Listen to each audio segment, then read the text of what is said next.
Thank you for downloading my podcast, Therapist Talking Therapy. My name is Martin Weaver. In the summer of 2022, I was asked by my professional organisation, the United Kingdom Council for Psychotherapy, to contribute to their series of podcasts called My Psychotherapy Career. This is where they interview various psychotherapists who've been working for some time about how they got into psychotherapy and what they've learnt from providing psychotherapy services.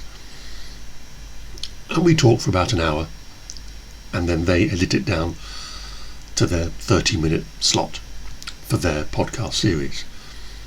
And I thought it would be useful to get the original recording of the whole hour and present that here, a kind of Excel version, if you like, where we talk a bit more widely about issues. And some issues, of course, had to hit the editing floor simply because of time. However, in this series of podcasts, we have a bit more time in this long-form version of discussions. So I hope you enjoy this hour of my psychotherapy career unedited, well, except for a couple of excursions and a couple of interruptions that happened during our conversation. Our conversation is introduced by Helen Willingham. She's the Head of Content and Engagement at UKCP. And then she leads me through various questions, as you'll hear. I hope you enjoy it. Thank you for joining me today, Martin. It's really great to meet you and to talk about your psychotherapy career. I want to kick off with one question, with the main question is, and that's, how did you find yourself volunteering to take calls on the AIDS helpline? Well, thank you for inviting me to have this conversation together. AIDS helpline. Difficult to know where to point the finger to say this is where it all started. I suppose I was working or volunteering on the student nightline service at Portsmouth Polytechnic, where I was studying marine biology.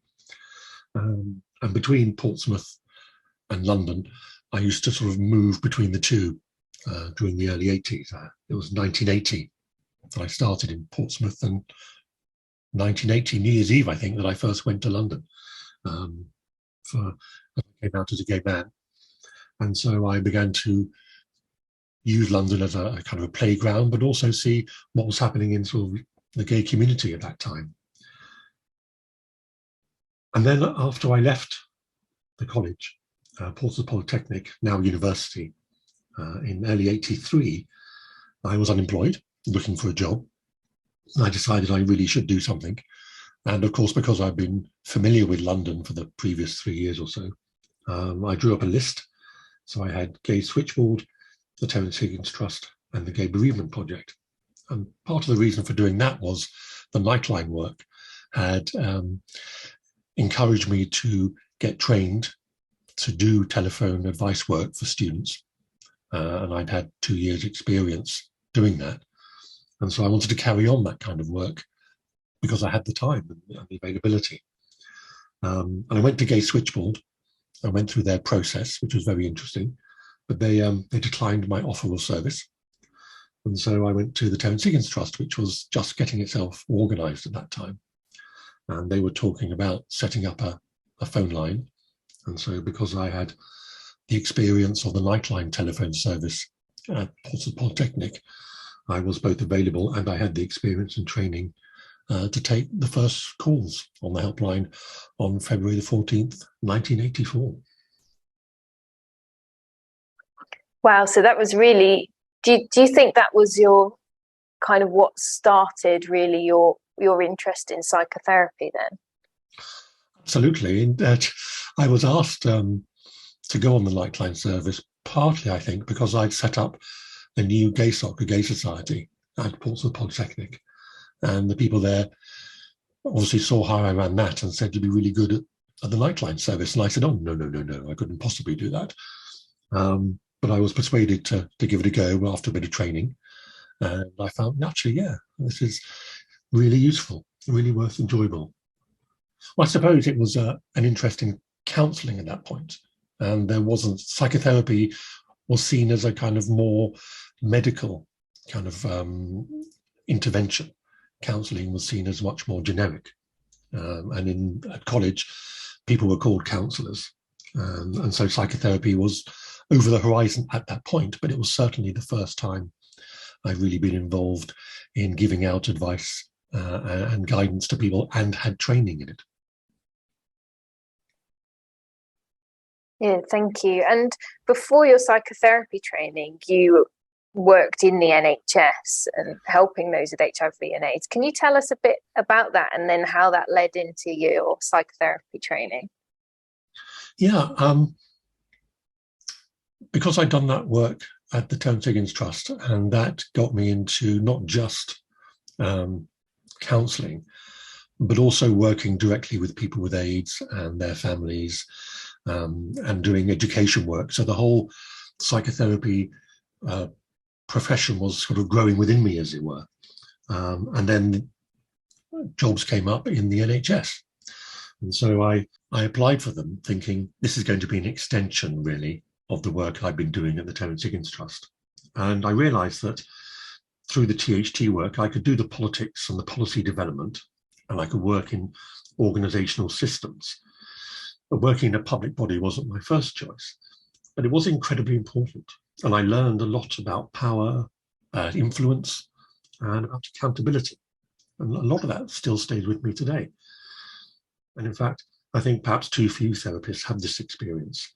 And the UKCP, I think, would be much more beneficial if more therapists had a broader experience in both their training and their work experience. And although with that NHS work, I thought, yeah, I can do this. I can talk about policy and I can talk about the development of services. It's not where my heart lies. And what I noticed was that the switchboards in the various places that I worked would get phone calls from people who were just diagnosed with HIV or HTLV3, as it was then called, or they'd been diagnosed with AIDS, or they were friends or families. And these phone calls would get passed through to me. And I found myself back in the student nightline service, counselling people, referring them on to the best people, providing them with some support. And more, I thought, actually, yeah, that's what I wanted to do. That's what I wanted to direct my work. And one of the problems I found that I couldn't find a philosophy, a modality that really interested me, the way I could accept. I'd had a lot of training in person-centered, non-directive counselling and a bit of Gestalt training. But when I asked people what actually they were doing, why they were choosing interventions or why do this rather than that, there was no real kind of grounding, no philosophy that said, this is the reason why we ask the questions that we ask. And then I found a colleague of mine, when I worked in a local authority, I invited a trainer, and this trainer was using this thing called neurolinguistic programming. And as I spoke to her, I suddenly began to realize, oh, okay, so there is something that says there's a codified way, not so much a scripted way, although that does help. There's a series of interventions, a process, which you can repeat and get similar results. And so that was, I thought, okay, I can go with that. So I need to get some training in that. And there was a bit of a gap between being introduced to it and then through the NHS, using my sort of management development training to take the first level and the second level in neurolinguistics. So it really gave me a better way to focus my energies, both in my NHS work and then to think about, actually, I don't want to stay in this sort of policy development work for the rest of my life. I want to get in working directly with people.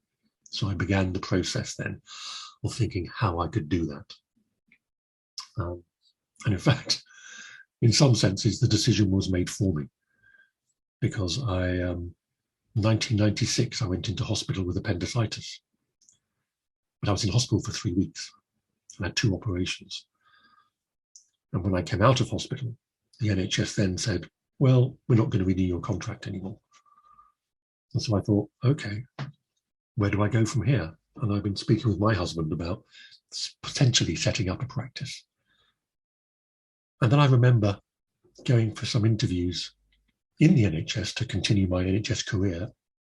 And midway through a couple of those interviews, just thinking, this isn't where you want to be. This is not what you want to do.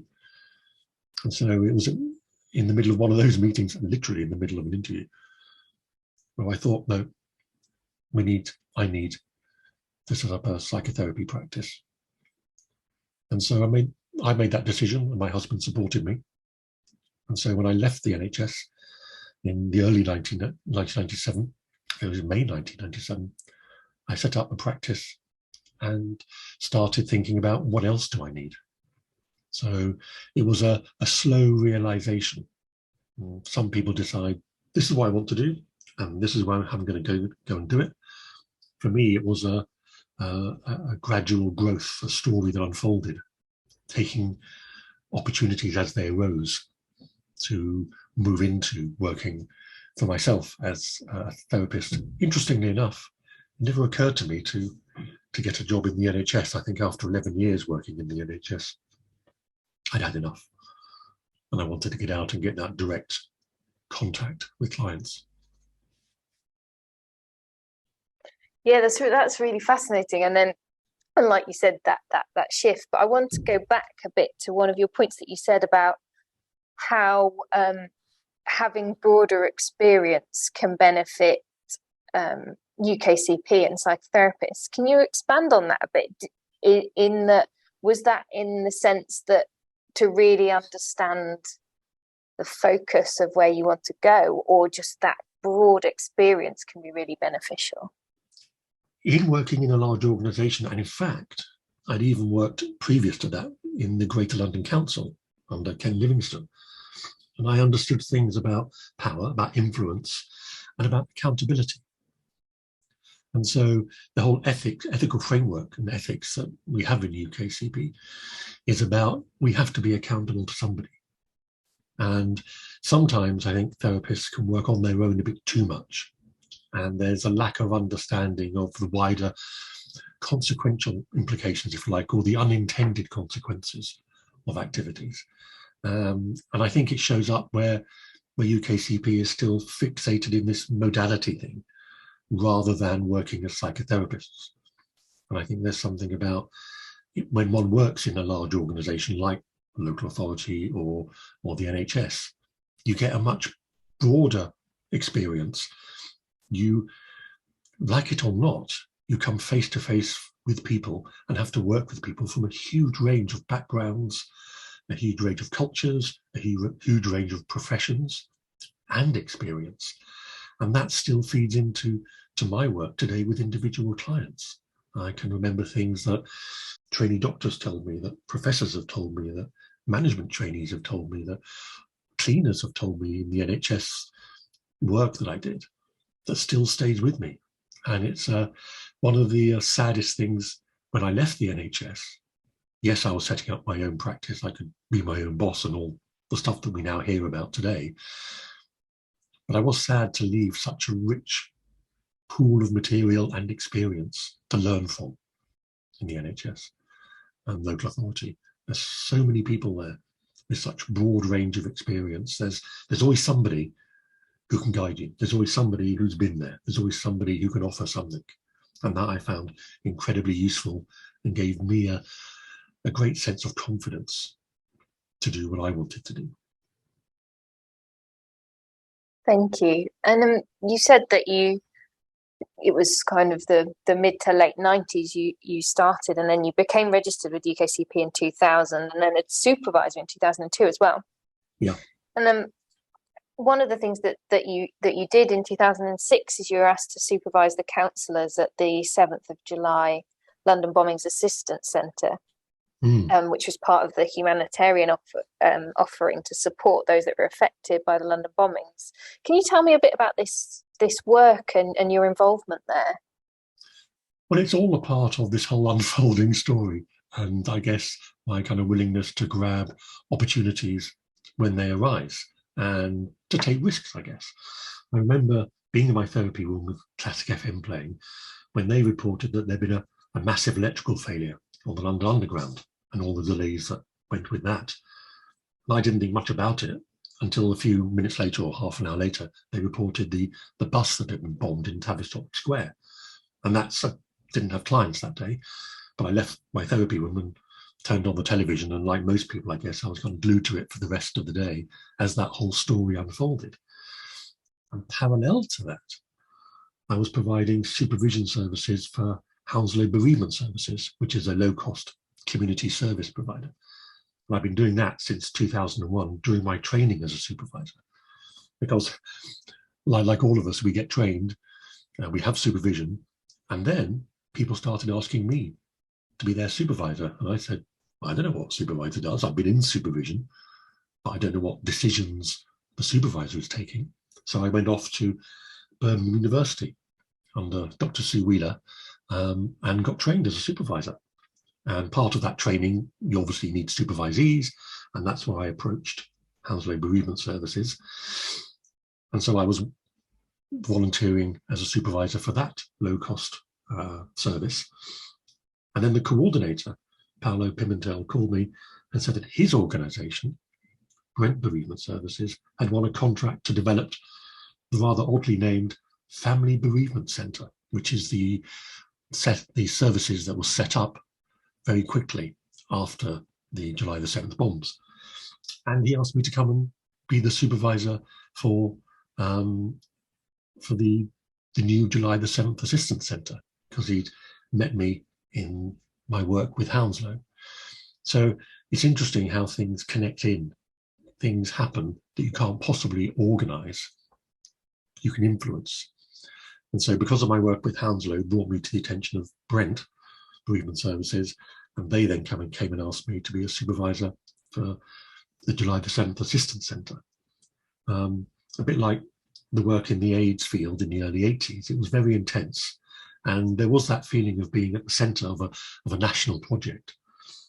Most of the counsellors there were still in training and they were volunteers.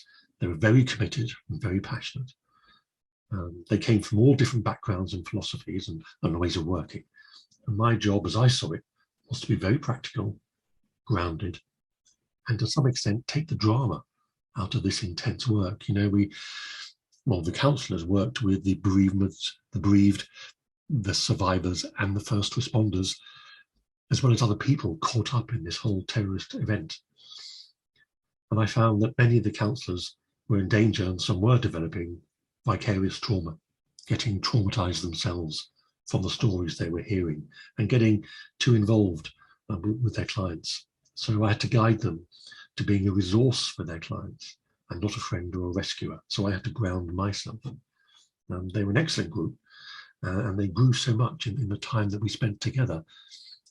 And this is a bit like my work in the NHS. There was so much experience to be had in an organisation like the July the 7th Assistance Centre, because virtually everything was sort of thrown at us.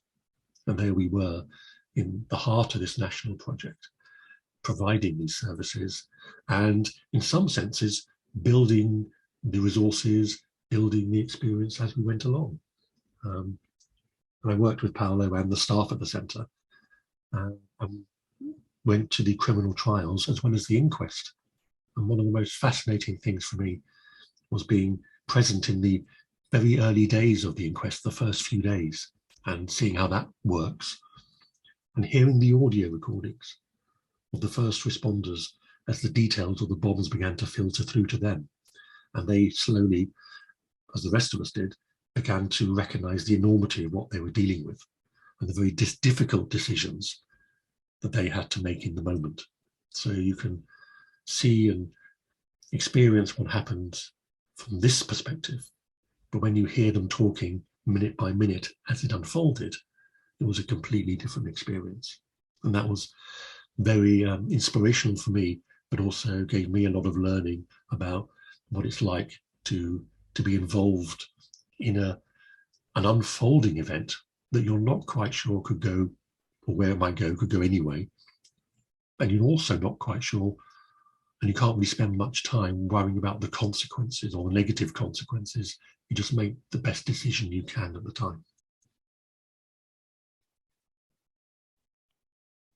Yeah, thank you for that. And you made a comparison with with then we're thinking back to working with the AIDS crisis as well. And I guess there's that similarity in that it's still unfolding and you don't know where it's going to go. So the support aspect is really important. And do you think, working back in the 80s and supporting with the AIDS helpline, do you think that kind of helped or drew you into working with the bereavement centre as well? Oh, undoubtedly.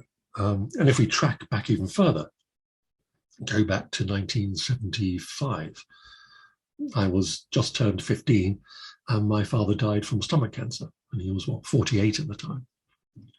And going back to school, there was no support. I think a teacher said, "How are things at home?" And that was the extent of the kind of mental health support in those days. And so that obviously taught me about life, about what happens, that people can be taken away, not necessarily that they want to be taken away, because a couple of people did wonder and did ask me, why was I not more angry that my father had died? And I think I remember saying, well, it's not as if he decided, it wasn't his choice. And so I had then to rely on myself. And the AIDS work, of course, very personal. If I think about back in the 80s, it was a kind of a classic stereotype in a sense. There we are. I'm a gay man in the 1980s, so I'm 20 years old. I'm 6'4", nearly 2 meters, white, English and middle class. Up until then, gay men were largely portrayed as feminine and weak and somewhat pathetic. If you ever watch Are You Being Served, the John Inman kind of character. And in fact, people have often said to me, and still occasionally do, well, Martin, you don't look gay. So I've had to deal with that sense of personal identity. And then resourcing myself, coming to London, seeing this issue, this need was happening, and thinking, actually, I think I can do something here. I'm used to having the stresses, and I can understand death and the closeness of that. Perhaps that's a bit naive. I think at the age of 20, we've probably all done things without thinking too much about the consequences. But I suppose if we thought too much about the detail of the future, maybe we'd be too fearful for doing anything. So I think doing that, and then my experience in the NHS as an employee and in the NHS as a patient, developed that set of resiliences, if you like, and then bringing that to my psychotherapeutic practice. And then when I was asked to be the supervisor for the July the 7th Centre, thinking, this is kind of what I would experience for. Sometimes my supervisees are confused about the work they're doing with the client, and they'll say something like,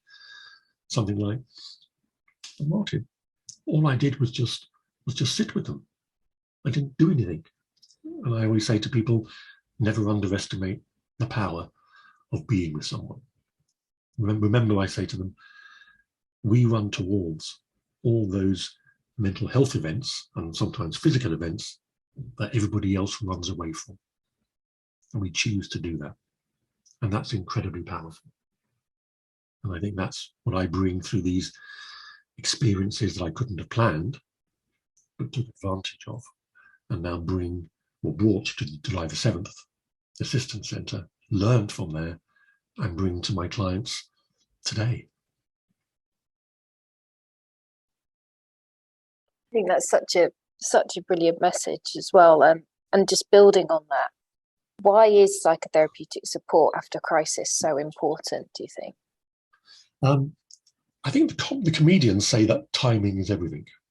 And Paolo was quite clear from July the 7th Assistance Centre that sometimes when other events happened, therapists want to go in and they go in too quickly. So much changes after a crisis. And we want to find stability, some calm and some reassurance.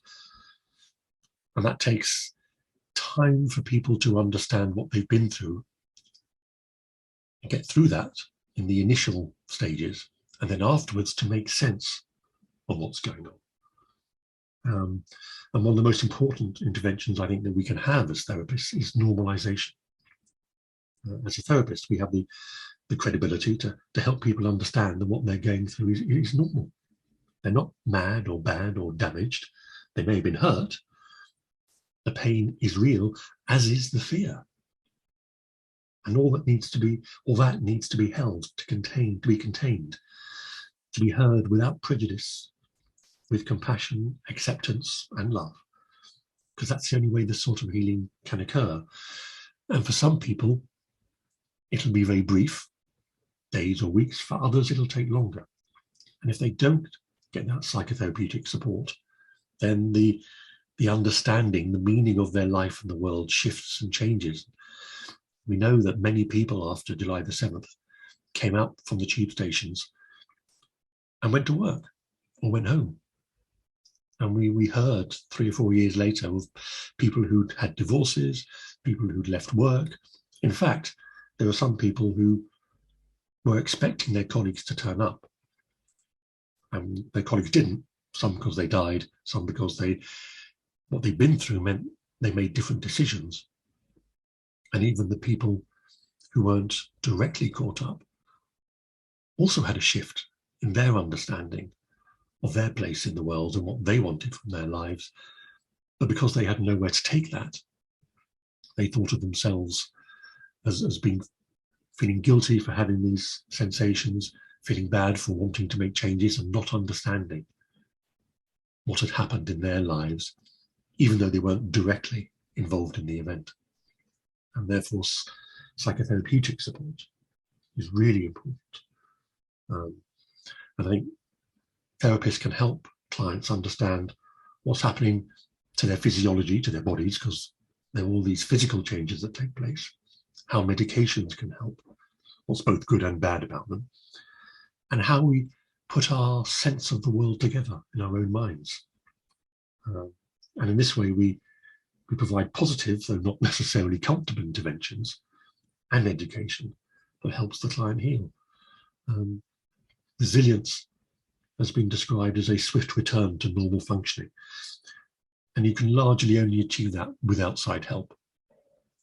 When you're in the system, when you're in the event, when you're in the dynamic, it takes a very, very skilled person to step out of that in order to make a change. And most of us as therapists can do that because we've trained for years to do it. But most people get stuck in that dynamic. And therefore, through being with them, through educating them where they need it, supporting them, we can help them create a new build, a new idea of who they are.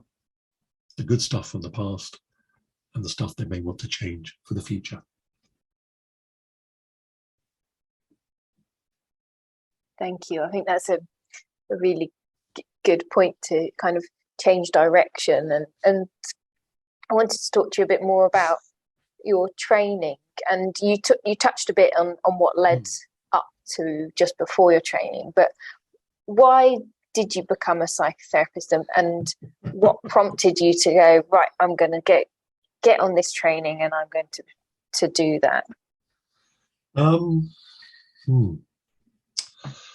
Whether it's something in my makeup, my spirit, I just remembering that at school we used to do visiting old people's homes and chat to them.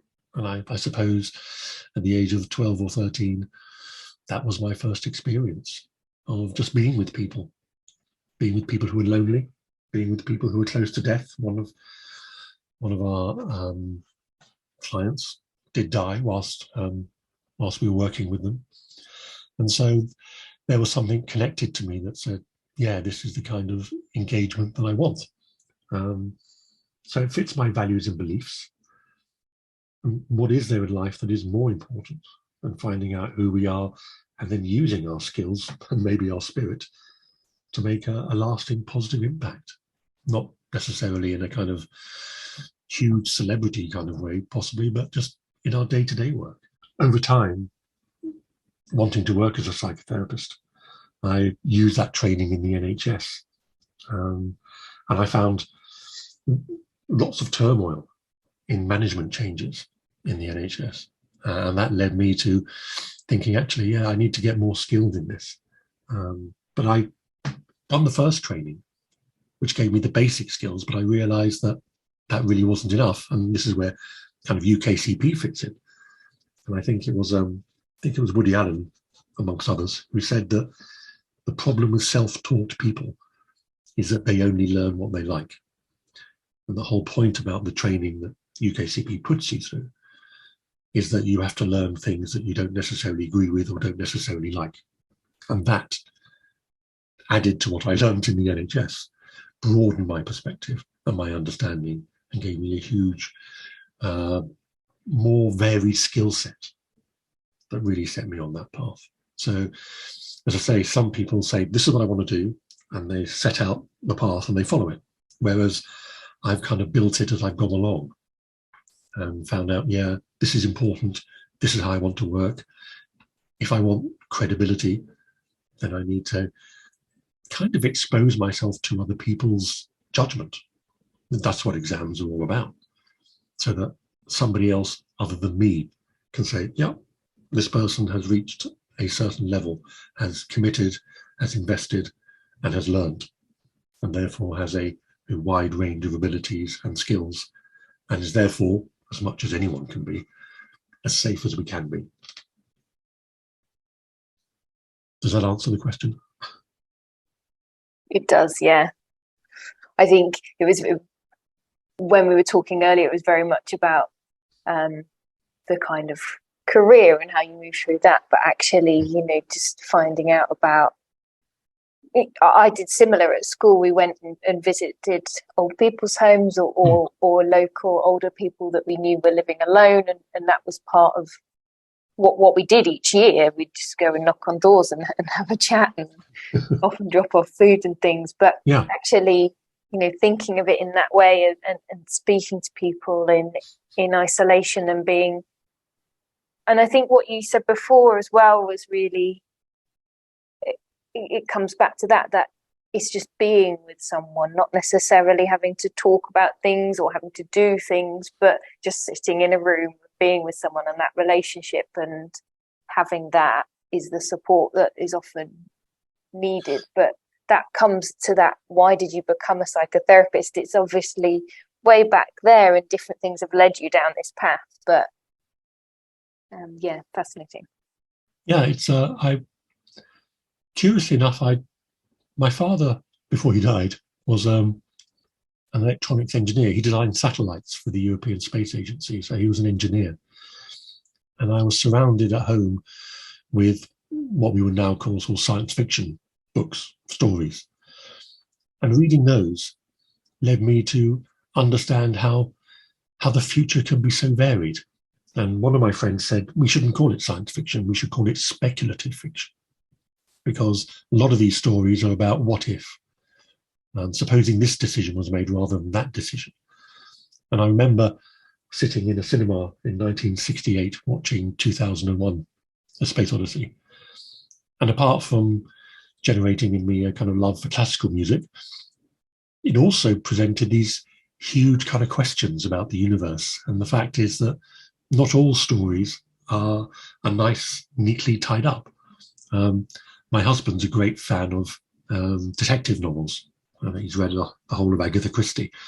And we were talking some time ago about what it is that he finds so comforting, really, about those stories. And I came to the conclusion, I think he did as well, that at the end of it, Poirot stands up and says, well, this person was killed because you did this and you did that and you did the other.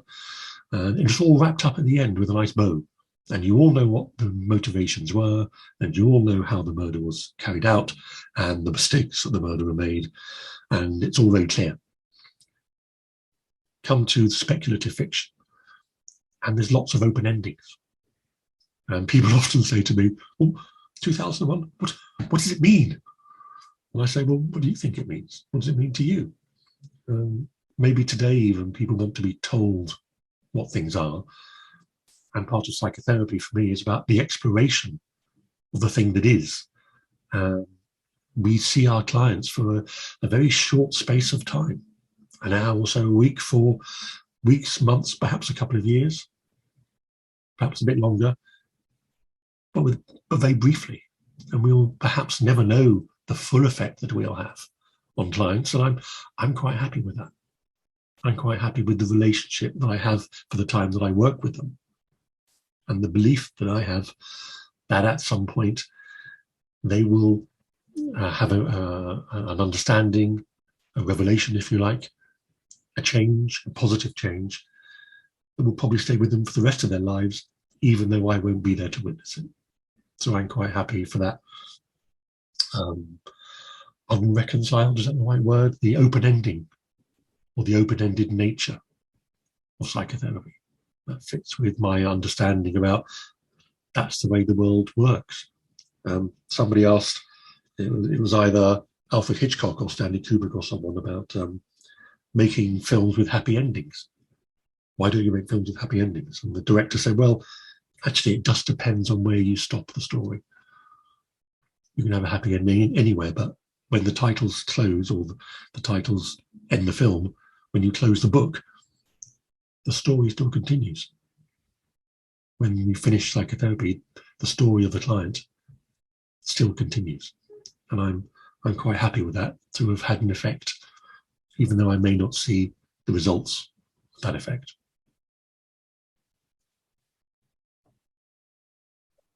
I really like your explanation of the kind of speculative fiction. I think that's brilliant. And as soon as you said about detective stories, I thought in my head, I know where this is going. It's going to everything being tied up and being finished, and Yeah. you can kind of put it in the box and go, right, Yeah. I don't need to know anymore. I don't think about any of that. It's, All never really looked at things in that way. All the answers are there. We know what's what, and it's contained.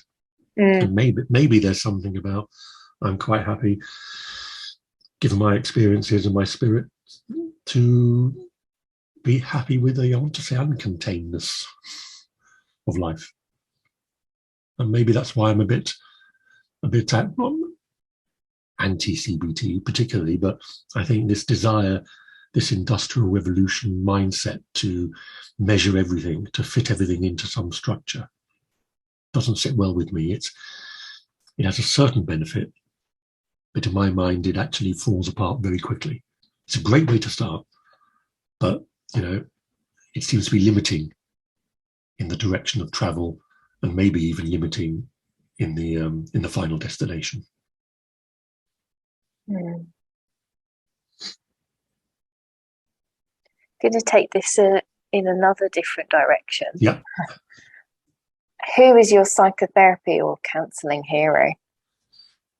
It's a question I ask on my clients, not necessarily counselling or psychotherapy hero, but heroes in general. I don't really have a single one. I think there are too many gurus in the psychotherapy world anyway, and I don't want to be too starstruck by any single one.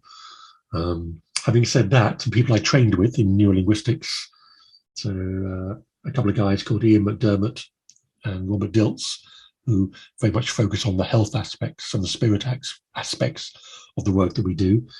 Virginia Satir worked a lot with families and constellations, and was very much validating people's experiences and encouraging them to tell their own story in their own way, with a couple of nudges and a few questions. So I guess they're the people that I might hold in my mind. But also outside of therapy, there's Oliver Sacks and Jacob Bronowski.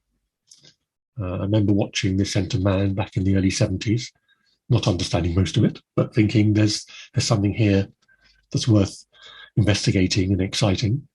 And Oliver Sacks's work, and the way he weaves the stories together, and it's about people. And bizarrely enough, I didn't know that Oliver Sacks was gay until after he died. And I remember thinking, how could I not have known that? But I didn't.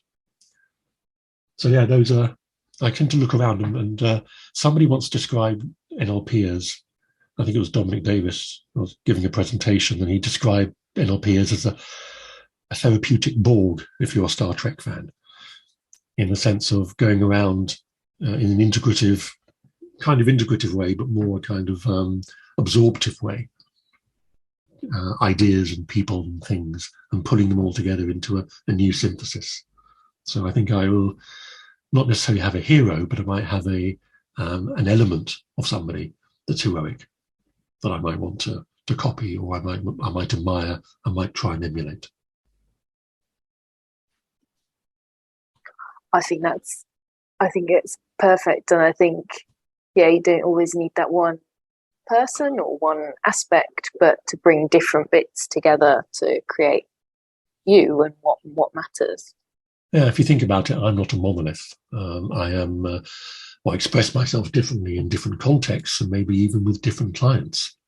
And so therefore finding different heroes or models or people to admire and understanding their story, and then seeing whether I can apply that. And if I do, is it beneficial to me? Or even if I don't like it, it tells me something more about me. And that's incredibly important. Definitely. And what does being a UKCP member mean to you, Martin? This is going to be a fun one. The sensible professional answer is its credibility, so other people can see actually I have a level of skill and training and ethics, and support. Meeting other people, and having resources to help me in the work that I do. So that I think that's really, really important. And I've been following all this scope ed business, and there's a whole other podcast probably on that. However, there's always a however, isn't there?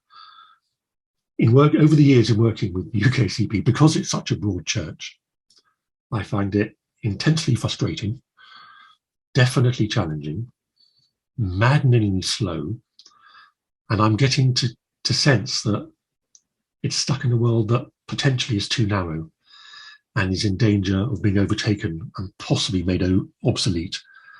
And I think that's partly what drives the scope ed, because I have this sense that given all the public domination or the public discourse, dare we say, on mental health, I can just see if there aren't already, there are universities looking at this and thinking, we'll have a bit of this. And at some point in the near future, I think they're going to start running their courses and running it in their kind of academia track. And over time, that's going to attract far more people than either the BACP can or UKCP will.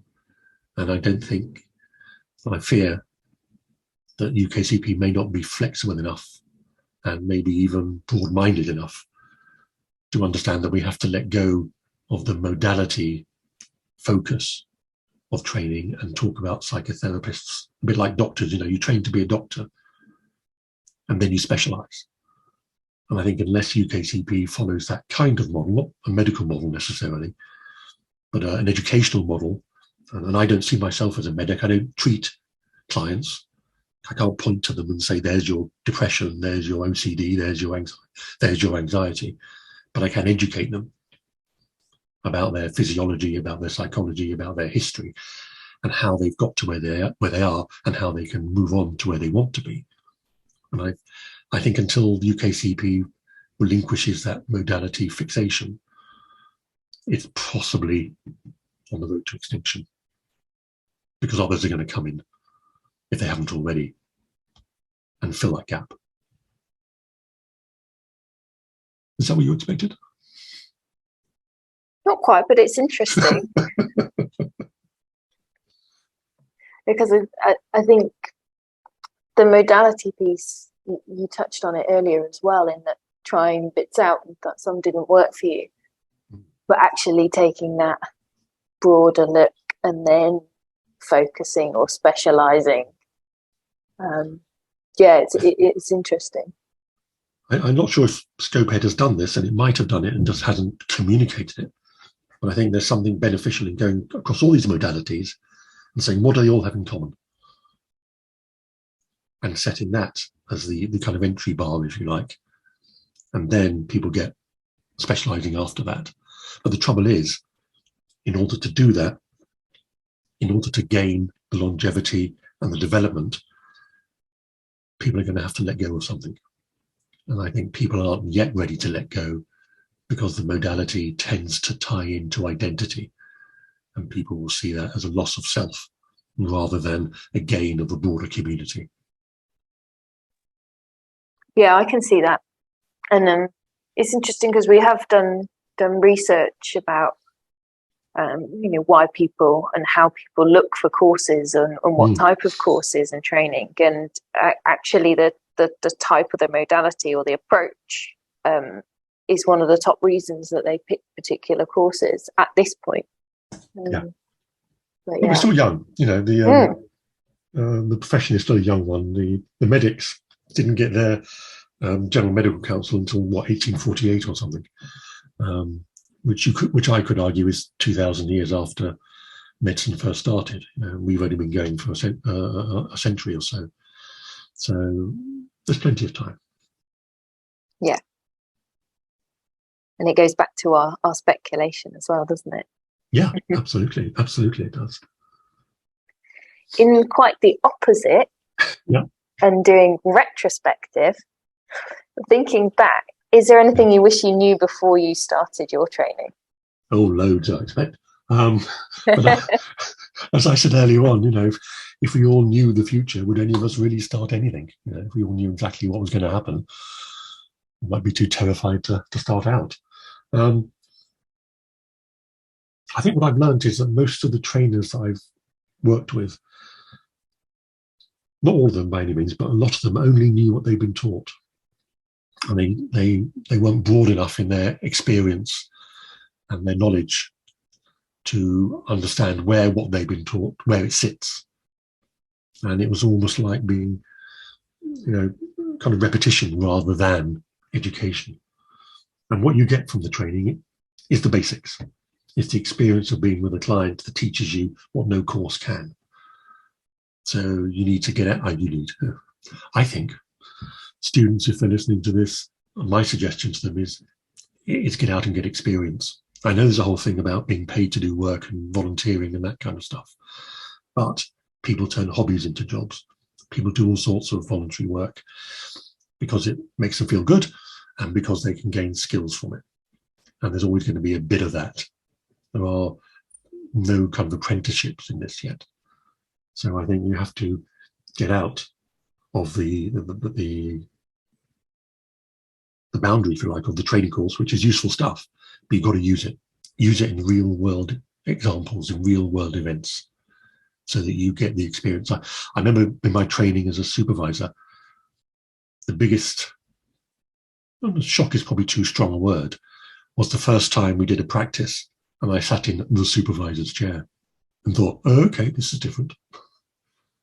And it's that kind of experience. It's actually getting out there, taking what you've learned and applying it. So what I wish I'd known beforehand, that it's not all set, that not everyone knows exactly what they're doing, and that actually you can build a kind of portfolio as you go along. Yeah, and I think you really demonstrated that in our discussion, and how you've developed that in different ways as well. Just on the practical side as well, how did you manage the logistics of training, the kind of time, cost? Well, interestingly enough, I mentioned the NHS earlier on. The NHS is always going through change. And when I joined, it was going through another change. And I kind of, how should I put it, influenced, I think is the ethical word, that change. And so the NHS paid for my initial training and the 2 levels of NLP training. And I managed to influence them to say this will be good for my management, which it was. And then when I realized I needed to do the next 2 years, because they were like part-time courses for a year, I actually worked my passage, as it were. So I worked for the training organization as a way of paying for the course. They needed needed website building, they needed some PR work, they needed leaflets writing. And I said, well, how about I'd be happy to do that in return for going on the course. And so that's what we did. There were tense times at home because a lot of these things happened at weekends, of course. And so I disappeared over many weekends. Now I only go away for a weekend if I'm being paid. And managing the logistics of training, the cost, well, getting income. I actually used to work until 9 p.m. in the evening in order to work with the clients. Now I finish at 5 or 6 p.m. So it's extending the time, finding someone to fund it, and I guess taking risks, asking, is this okay? I'd love to do this, but I can't afford it. Therefore, can we find another way? Negotiating. So that's what I managed to do. That's brilliant. Thank you. And what advice would you give to someone considering training as a psychotherapist or a psychotherapeutic counsellor? Well, it's intensely rewarding and frustrating at the same time. I don't believe it's a job you can do well if it isn't an expression of who you are, of your kind of spirit. And you have to be prepared to give something of yourself. It's not really a job you can do, although I have seen people do it kind of mechanically. You can't just go through the motions. Well, you can, but you leave behind a trail of pain, hurt, and injured people. So if you can live with that, that's fine. I can't. Yeah. So it's about, if you want to do this, then there's, as in any job, there's a commitment. But there's also a commitment to the ethics. There's a commitment to these are people, real people.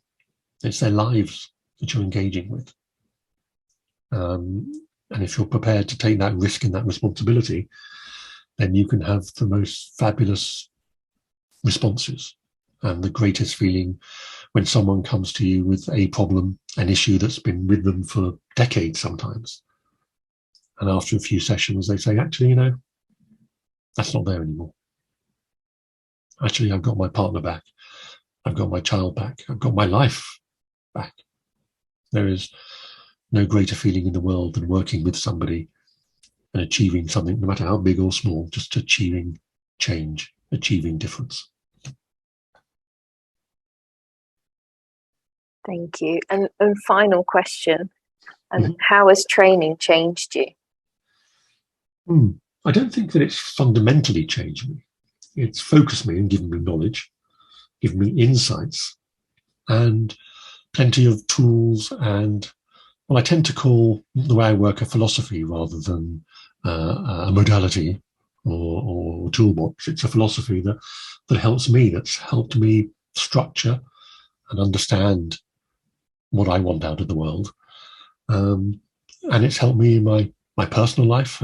We probably know people who have been through training and have either split up from their partners or had a deeper relationship with their partners. It does not so much change, but refocus, give you the tools to make the decisions and the courage to make the decisions that help me create the life that I want. Although I never thought I'd be living in West London with a practice after 25 years, the direction of travel was set some time ago. The detail has shifted, but the training has given me that focus and those skills to be able to do the job that I love and to make an honest living out of it. And I think that's the perfect note to end on, Martin, and to hear that it's, the job that you love and you've been able to make a career out of it. It's brilliant. It's a bit of a surprise to me, but here we are. It's only when I talk like this that I suddenly think, oh yeah, I think it was Steve Jobs said apparently, you can join the dots backwards, you can't join them forwards. But joining them backwards, you think, actually, yeah, gives me confidence that I can make the right decision. Yeah, definitely. Well, thank you so much for talking to me today. It's been really, really interesting, and I'm not going to read a science fiction book in the same way again. Thank you, Helen. That's great to get me thinking as well. And and to solidify some of the thoughts that I'd had and to get those thoughts in order. No, it's great. And it's been really interesting hearing about the development of your career. And you started off really by talking about broadening and having a broader view. And just as we've been talking, it's really clear that that's been your progression as well. It's been, getting different views and broader. And whilst you talked about training being focused, actually what that did was give you those tools to use what you already had. Yeah, that sense of confidence that I can hold differing views, change my views when I think it's appropriate, and help others do the same where what benefits them. Exactly. Well, thank you very much, Martin. My pleasure. Good to talk to you, Ellen. Yeah, and you. It's been really nice to meet you. Thank you for joining me in my podcast, Therapists Talking Therapy. I look forward to your company in future podcasts.